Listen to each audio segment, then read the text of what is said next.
पायल एक खुले मिजाज की जिंदा दिल लड़की होती है जिसे उसके पापा ने फुल्ली सेल्फ इंडिपेंडेंट बनने के लिए सब कुछ सिखाया हुआ होता है।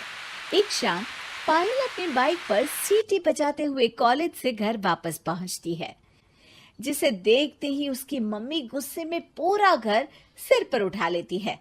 आ गई महारानी, बहुत बोलते थे मैं अपनी बेटी को सब कुछ सिखाकर दुनिया में मजबूती से खड़े रहना सिखाऊंगा, साथ में बेटी को लफंडर बनना भी सिखा दिया, ये नहीं बताया। क्या हुआ?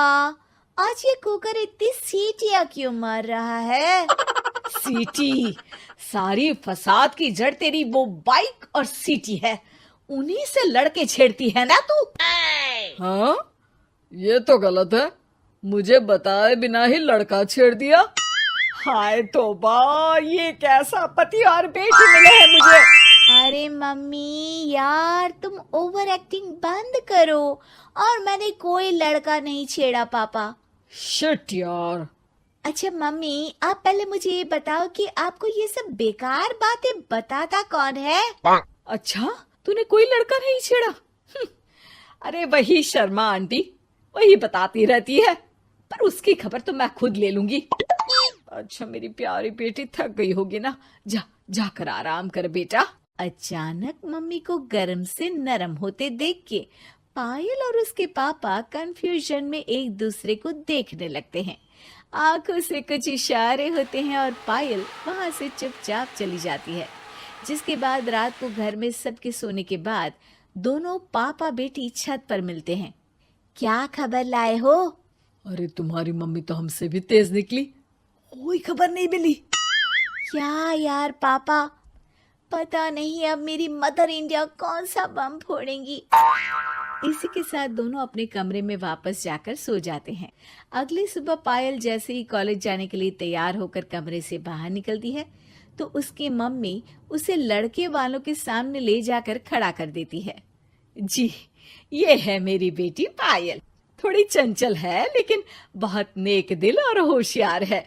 देखते ही देखते कुछ घंटों में पायल और शुभम का रिश्ता पक्का हो जाता है, जिसके कुछ दिनों बाद पायल शादी कर अपने ससुराल पहुंच जाती है।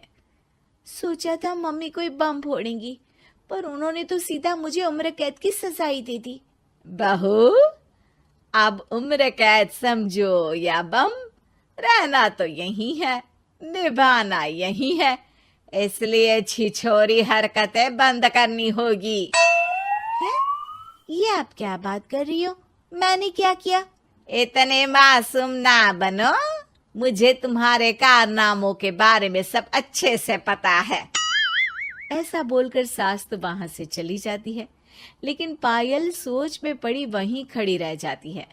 जिस पर शुभम उसके पास आता है। तुम मम्मी की बात का बुरा मत मानना, वो पड़ोस वाली आंटी ने उन्हें तुम्हारी बाइक चलाना, सीटियां बजाते हुए घूमना, बेधड़क सबसे बात करना वगैरह जैसी कुछ बातें बता दी है, जिसे सुनकर उन्हें गुस्सा आ गया है।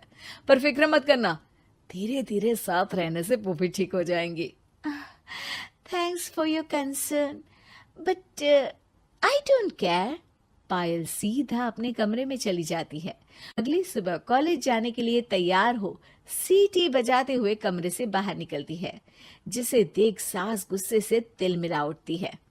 महारानी, शादी के अगले ही दिन ये हीरोइन बनकर कहाँ चल पड़ी? और ये लफंगों की तरह सीटियां बजाना बंद करो, ये हमारा घर है, कोई सड़क नहीं जहाँ तुम आवारागर्दी करती घूमो। मम्मी जी, सीटी बजाने और कंफर्टेबल कपड़े पहनने से लोग कब से आवारा बनने लगे? इसी के साथ सास बहू का युद्ध शुरू होने ही वाला होता है कि शुभम वहां पहुंच जाता है। माँ, उसका कॉलेज है इसलिए ऐसे तैयार हुई है। और पायल, तुम भी माँ को समझने की थोड़ी कोशिश करो ना प्लीज। सिचुएशन संभालकर शुभम और पायल घर से निकल जाते हैं। इसी तरह दिन बीतने लगते हैं, जिससे सास बहू की लड़ाइयों के बीच शुभम पिसता रहता है, लेकिन साथ ही वो दोनों एक दूसरे की आदतों को अपना भी लेती हैं। पर पायल का सीटी बजाना सास को आज भी नागवारा ही होता है।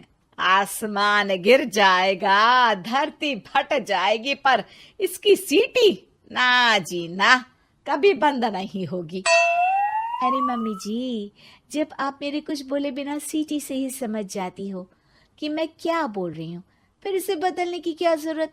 यही तो हमारी यूनिकनेस है। पायल की बात से ज्यादा सहमत ना होते हुए भी सास हंस पड़ती है। उसी शाम पूरा परिवार घूमने जाने का प्लान बनाकर घर से निकल जाता है और उनके जाते ही घर में चोर घुस आते हैं और तभी वो सब भी दोबारा घर के अंदर आते हैं बाहर से। क्या यार पायल, एक शाम भी फोन के बिना नहीं रह सकती थी क्या? घर में ही तो फोन है, कहाँ चला जाता? अब जल्दी अंदर जाकर अपना फोन लाओ, मम्मी और मैं यहीं बाहर वेट करते हैं। ज्यादा बोल रहे हो, देखो अब और धीरे काम करूंगी। ऐसा बोलकर पायल घर के अंदर जाती है और बहुत देर तक बाहर निकल कर नहीं आती। अरे ये तो सच में जानबूझकर लेट करने लगी। चल कर देखते हैं ना।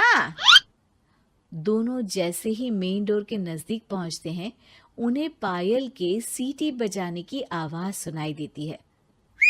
हमें लेट करके खुद मजे से बैठी सीटियां बजा रही है। अरे गधे, ये मजा नहीं सजा है, जल्दी से पुलिस को फोन कर। माँ की बातों से कंफ्यूज्ड शुभम उसे देखता ही रहता है। सास खुद ही पुलिस को फोन कर देती है। कुछ देर बाद वो दोनों पुलिस के साथ घर के अंदर जाते हैं तो पायल एक कुर्सी पर बंधी होती है और सास को देखते ही दोबारा सीटी बजाने लगती है। सीटियों की दुकान फिर से शुरू हो गई तू?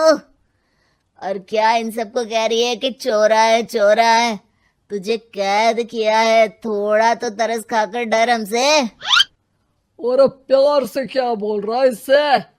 अरे इसके सर पर बंदूक लगा, ठोक दे इसको।